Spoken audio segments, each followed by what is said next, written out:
Somaliland. But living here in Somaliland, something that I realized is not enough people actually value it. It's a country plagued where my peers and my classmates sitting across from me, biggest dream was to leave it for the West. And in that point, all I could think of was Hollywood and the media. Their over-glamorization of the West and their poor representation of countries like ours has led many youth thinking that their homeland is slum and that the West is the land of opportunity where all their dreams will come true. And genuinely, that's just not true. And through this video, I want to show you what the land of opportunity actually looks like. Because it's not the big skyscrapers and a place that has everything figured out. It's the place that has room for growth and a drive for growth. And through this video, I'm going to show you and shine a light and a true reflection of what Somaliland is through what the media will not show you. The true representation of Somaliland and what it's like living in Somaliland.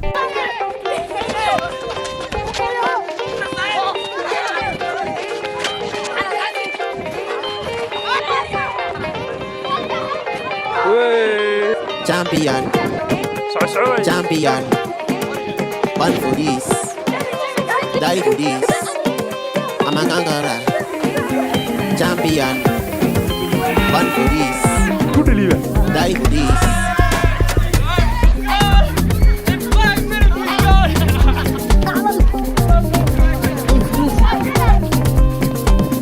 What happened to you? They played. One for this, die for this.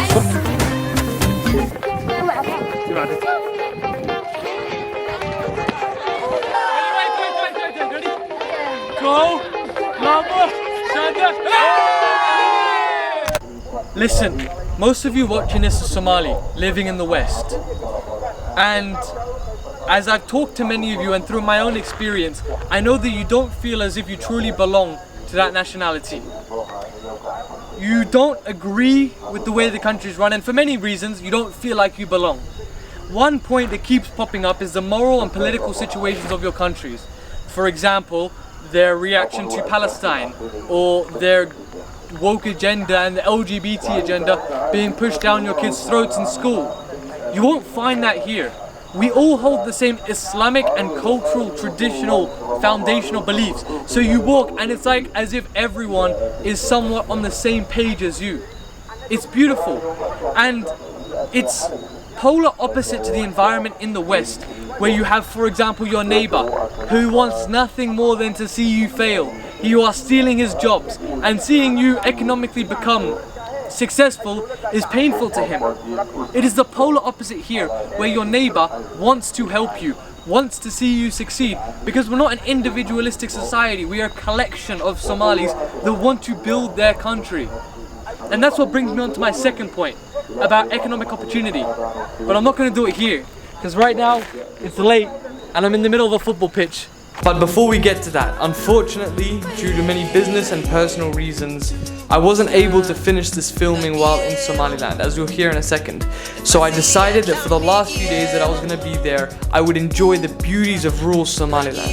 So for the next following days, I would take out quad bikes to explore the rugged beauty of Somaliland and go out to farms and rural areas of Somaliland, discussing with the locals and understanding what life outside of the main city looks like, experiencing the true Somali culture and the freedom of living in their land.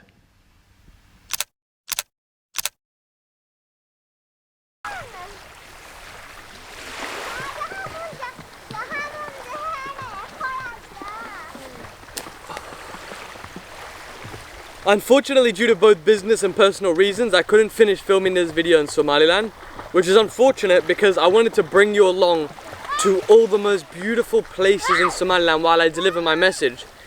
But now I'm filming on vacation, so I can't do that. But when I get back to Somaliland, I guess that means I have to make a separate video just on the most beautiful sides of our country. But what I wanted to deliver to you guys is that both, if you speak Somali and English, not only are you already in high demand, but if you add to the fact that you have world knowledge skills, Western knowledge skills, world standard skills in an industry, blue collar, white collar, it doesn't matter. You are invaluable.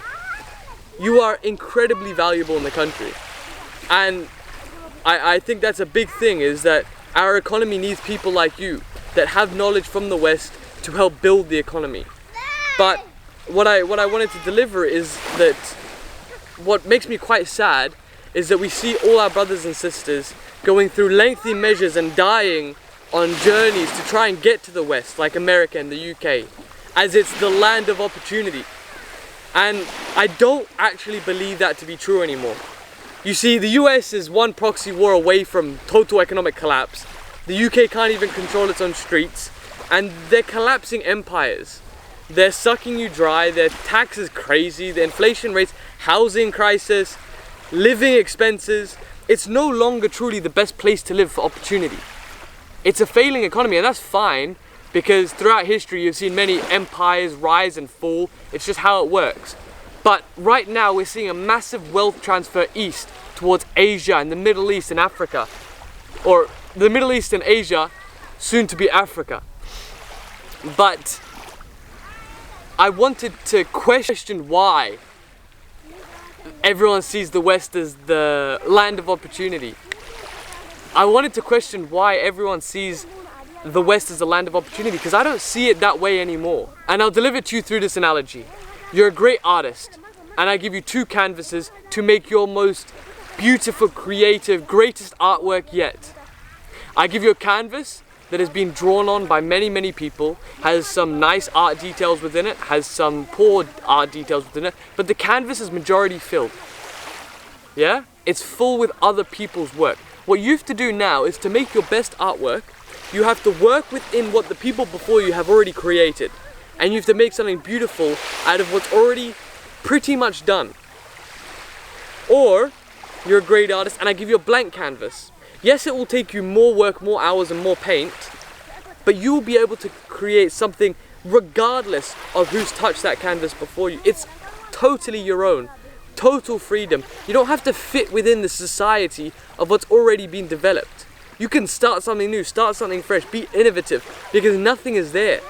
That's exactly what the economies are. The filled canvas is the West, America. There's no land for actual growth. There's no room for new skyscrapers. Everything's already basically been invented. You have to be incredibly creative to invent something that's actually going to generate you some serious wealth. Whereas in Somaliland, you don't even have to be creative. You can just copy and paste a business model that's already worked in the West, because there's nothing. The economy is bare, and it's the glass half full, glass half empty kind of mentality. You can see, oh, Somaliland has nothing, there's no opportunity there, there's no industry there, there's nothing, how could I ever make money? Or you can see it as, there's no industry, nothing's been done yet, I can be the one to build it. It's underdeveloped. So I think that's why I truly believe Somaliland is the land of opportunity, and countries like ours are the land of opportunity, because you can come in and the only limit to how much you can build is your own creativity and own willpower. You're not limited by what's already been invented before you. Yes, it may be harder because you are trying to push a movement, trying to bring something that's never been heard of in the country before. And that is something that me and my business partner are facing right now, which is trying to build a business successfully in Somaliland with an industry that's not even there. We're trying to invent an industry for Somaliland. Yes, it's common in the West, but it's not there in Somaliland. And that's a challenge in itself, but the rewards are there. We'll be the only ones in that industry. And I think that's actually what opportunity is. I think that's what opportunity is. And I hope you can understand the way I say it. And I don't think I made it too complicated with the analogy, but if I was to break it down, New York City, not an inch left for a new skyscraper. Everything's already been invented. All the businesses imaginable are already there. Somaliland, open space in the middle of the city. You have plots of land that can fit 2 skyscrapers in it. You know what I mean? It's like open and free and willing for investment and wanting development. So I think that's actual opportunity. But if we're going to talk about investment, there is something interesting I found that I wanted to show you. But let's go on a walk. I think you'll find it quite interesting as well. Okay, but talking about economic opportunity and investment, I want to say that it's interesting how everyone sees the opportunity in Somaliland except for our people. Like, you have the UAE government who just invested $422 million into the economy, into Somaliland, with building the Berber port. And you have all these multinational corporations setting up base specifically in Berber, but in Somaliland. And I think there's one guy that I always think back to when I'm talking about people in the West that went to the West, had low-level jobs and then came back and did something, is this guy who was a taxi driver in the West. He supported his family there for 2-3 decades, putting all his kids through school and university on a taxi salary. And then in his retirement, he was like, okay, let me move back to Somaliland, to the motherland. What he did then was he bought a small piece of land and he started growing crops and livestock. In his retirement, now he's making upwards of $10,000 per month. That's 120K plus per year. And I just think that encapsulates it pretty well. You have all these, even blue-collar workers just coming back, and for example, they worked in construction in the West, setting up construction companies and becoming successful. It really is just like that.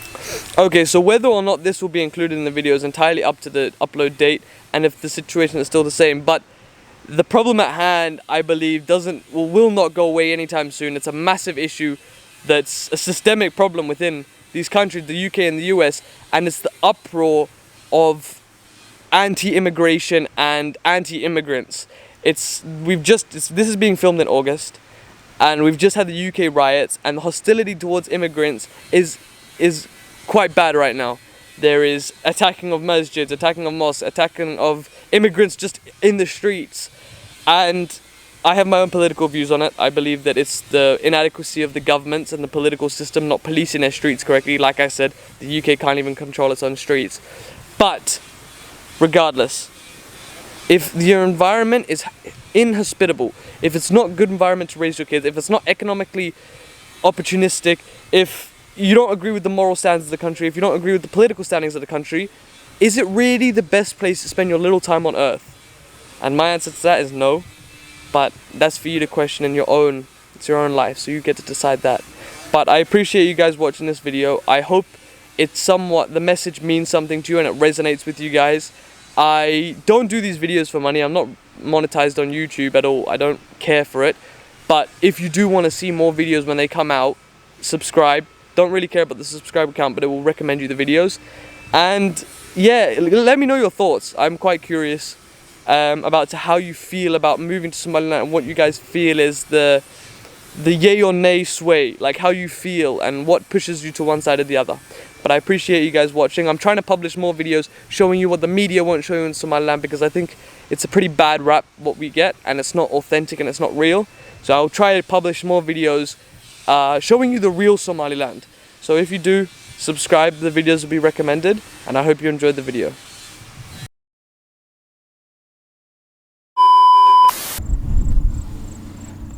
Let me see. Hey, waksalamia. Hey, we'll come back. It's a Osmano.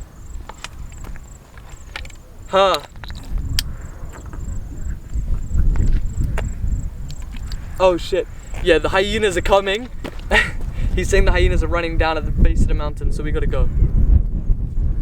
Shit. Okay, we really have to go. Alright, we're gonna go. Yalla. Hey, Anamari.